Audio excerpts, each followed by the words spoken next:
Hi everyone, myself Dr. Dhanarangesh Kumar, Assistant Professor, Department of Biochemistry, Dr. NGP Arts and Science College. Okay, this video going to see about the introduction on chromatography. Okay, define chromatography, explain the classification of chromatographic technique, and explain the types of phases are using in the chromatography all deals in this video. Okay, now we move on to the topic. Okay. Okay, what is chromatography? Okay, the chromatography is a technique, okay, used to separate the mixture and identify the components of a mixture. Okay, it has two phases. One is a mobile phase, another one is a stationary phase. Okay, this mobile phase we are using a solvent, and stationary phase we are using a column packing material. Okay, Okay, this is a history of chromatography. The first chromatography was discovered by the botanist. His name is Twist in the year of 1903. Here, using a calcium carbonate chalk column for separate the colored compounds from the black pigments. So we call it as a chromatography. In Greek words, chromato means colors, graphy means to write. Okay. After that, the list of the years, and we have discovered a lot of techniques in advanced method. Finally, in 1965, the instrumental liquid chromatography was discovered for separation of impurities present in the water molecules. Okay. What is the purpose of chromatography? There are two purposes there. One is analytical and another one is preparative. In case of analytical, to determine the chemical composition of the sample which is present in the mixture. Okay, we have to exactly find out the particular component which is present in the sample to determine. Okay, that is analytical purpose. In case of preparative, we are using in the industry oriented method, like to purify and collect one or more components from overall the sample. That is the preparative method. These are the purpose of chromatography. Okay, now uses for chromatography in real life. Examples of chromatographies are used in pharmaceutical company, hospitals, law enforcement, environmental agency, manufacturing plant. In case of pharmaceutical company, to determine the amount of each chemical found in a new product, that is a new fine product, that is a principal compound which is present in the drug. Okay, we have to determine the amount of quantity.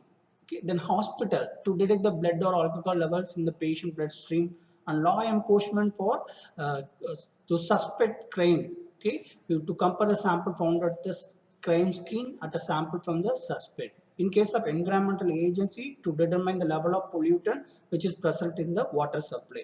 In case of manufacturing plant, to purify a chemical. Okay. Classification method. There are two methods.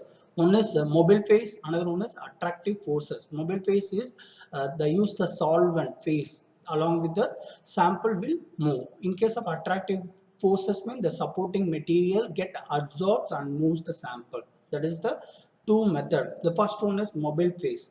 Mobile phase is gas, water, organic solvent, or supercritical fluid. These are all the mobile phases. Okay. Okay, the classification based on mobile phase either solid or liquid, which is present in the stationary phase. Okay, gas and solid, gas and liquid. In case of liquid chromatography, we are using a stationary phase as a column for gravity flow. High performance, we are using high pressure. In thin layer, the coating layer get absorption. Okay, the classification based on the attractive forces like absorption, ion exchange, partition, size exclusions. These are all the classification based on the attractive force. First, we are want to see the absorption method. Okay, absorption chromatography. It is separation based on their absorption onto the surface of the solid. That is a stationary phase. In case of normal phase, like a separation, we are using non-polar mobile phase. Okay, for polar non-ionic compound. In case of absorption chromatography, examples are column chromatography, thin layer chromatography, HPLC. Now we are going to see about the partition chromatography. That is a partition chromatography. Solutes are separate based on their partition between liquid mobile phase and a liquid stationary phase coated on the solid support. There is a two phases, the normal phase and reverse phase. In case of normal phase, analyte is non-polar organic. Non-polar organic, the stationary phase is more polar than mobile phase. It normal phase gets move faster. In case of move slower. In case of reverse phase, unless it is a polar organic, stationary phase is less polar than the mobile phase, so the samples move faster.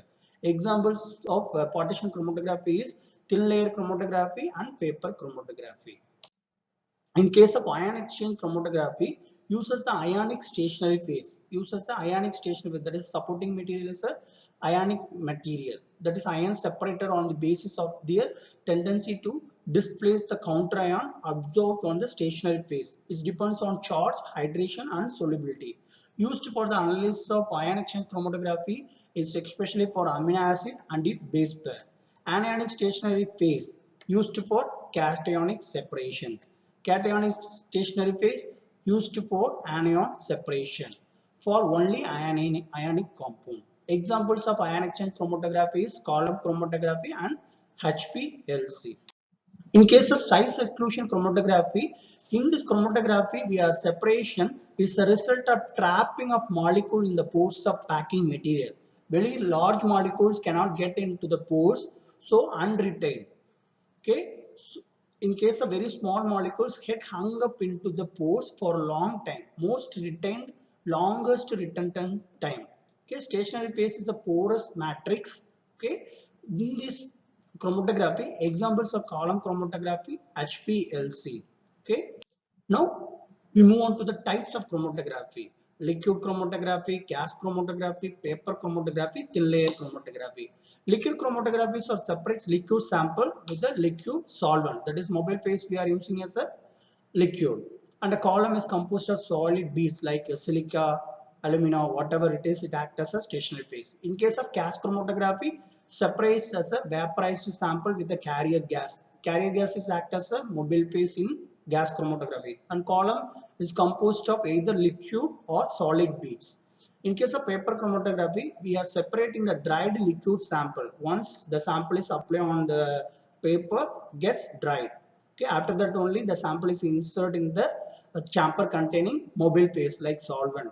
Okay, and the paper strip is act as a stationary phase. In case of thin layer, just likewise paper chromatography, the only change in stationary phase is coated by a alumina or silicon on the layer of the glass plate. Okay.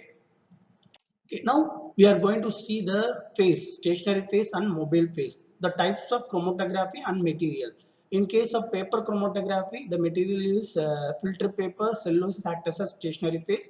In case of thin layer, the materials like silica gel, alumina and polyamides are act as a stationary phase. In case of gas chromatography, squalene, apizin, Cryobox are act as a stationary phase. In case of high performance liquid chromatography, the stationary phase are C8, C18, Lexosol, silicons are act as a stationary phase. Now we move on to the mobile phase. What are the mobile phase we are using in chromatography for different types of chromatography? Okay, in case of paper chromatography, we are using air or alcohol. Okay, either solvent. In case of thin layer chromatography, we are using hexane, ether, petroleum, alcohol in the combination of ratio, whatever 1:4:1, 4:5:1. Okay. In case of gas chromatography, we are using gas like helium, oxygen, and nitrogen. These are act as a mobile phase in gas chromatography. In case of high performance liquid chromatography, the solvents are cyclohexane, N-hexane, carbon tetrachloride, ethanol, methanol, and air or act as a mobile phase. Okay. In this chromatography, there are a lot of terms or uses. One is mobile phase, stationary phase, elution, eluent, retention time, RF. Okay. These are the terms we are using. Okay. First one, elution means we are using a solvent, that is elution. Eluent means we are collecting the fraction like eluent. Okay. Retention factor means retardation factors. RF is distance traveled by the solute and distance traveled by the solvent. The values is between 0 to 1. Okay. And the values are point in decimal values. Okay. These are the terms comes in chromatography. I hope in this videos is very helpful for you. This is the introduction about the chromatography. Okay, there is lot of type is there, and every type of chromatography is useful for different types of samples, like gas chromatography used for vaporized molecules to identify the vaporized molecules. Okay. Okay. I hope this video is very helpful for you. Thank you very much. Thank you.